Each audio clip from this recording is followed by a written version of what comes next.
અત્યારે અમે છીએ જે વિમાન દુર્ઘટના થઈ, વિમાન જ્યાં પડ્યું તે અસરગ્રસ્ત વિસ્તારમાં.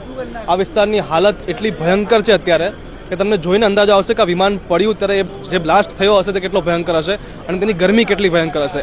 આ એક નિર્દોષ પ્રાણીની બોડી જોઈને અંદાજો આવશે કે અંદર બેઠેલા માણસોની શું હાલત થઈ હશે. જે આ શ્વાન છે જે અવસ્થામાં હતું એ જ અવસ્થામાં આ ગરમીના કારણે ત્યાં જ ભસ્મ થઈ ગયું છે.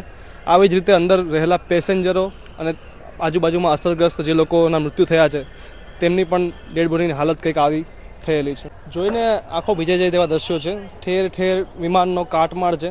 આ કાટમાળ જોઈને જ અંદાજો આવી જાય કે અંદર બેઠેલા માણસોનું શું અવસ્થા હશે. એ સિવાય અહીંયાથી મળતી માહિતી મુજબ જે સામે બિલ્ડિંગ છે આખો વિસ્તાર પ્રચંડ વિસ્ફોટના કારણે એટલો ગરમ થઈ ગયો છે. આસપાસના બાંધકામો તમે જોઈ શકો છો, તેની હાલત કેટલી ખરાબ રીતે ત્યાં બાંધકામો બળી ગયા છે અને આજુબાજુની જમીન સમગ્ર તમે જોઈ શકો છો કેવી થઈ ગઈ છે.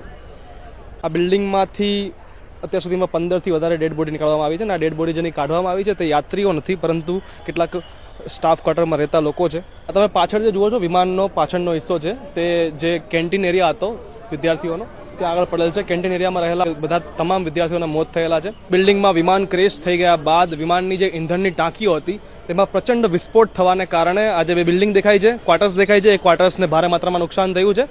આ સિવાય કેટલાક પ્રત્યદર્શીઓનું કહેવું છે કે વિમાનના જે વિંગ્સ છે એ પડવાને કારણે રસ્તા પર સવાર વાહન ચાલકોને પણ ઈજા પહોંચી છે અને કેટલાકના મૃત્યુ પણ થયા છે. એટલે વિમાનમાં સવાર યાત્રીઓ સિવાય પણ અન્ય મૃત્યુ થયા હોવાને કારણે મૃત્યુઆંક વધવાની પૂરેપૂરી સંભાવના છે.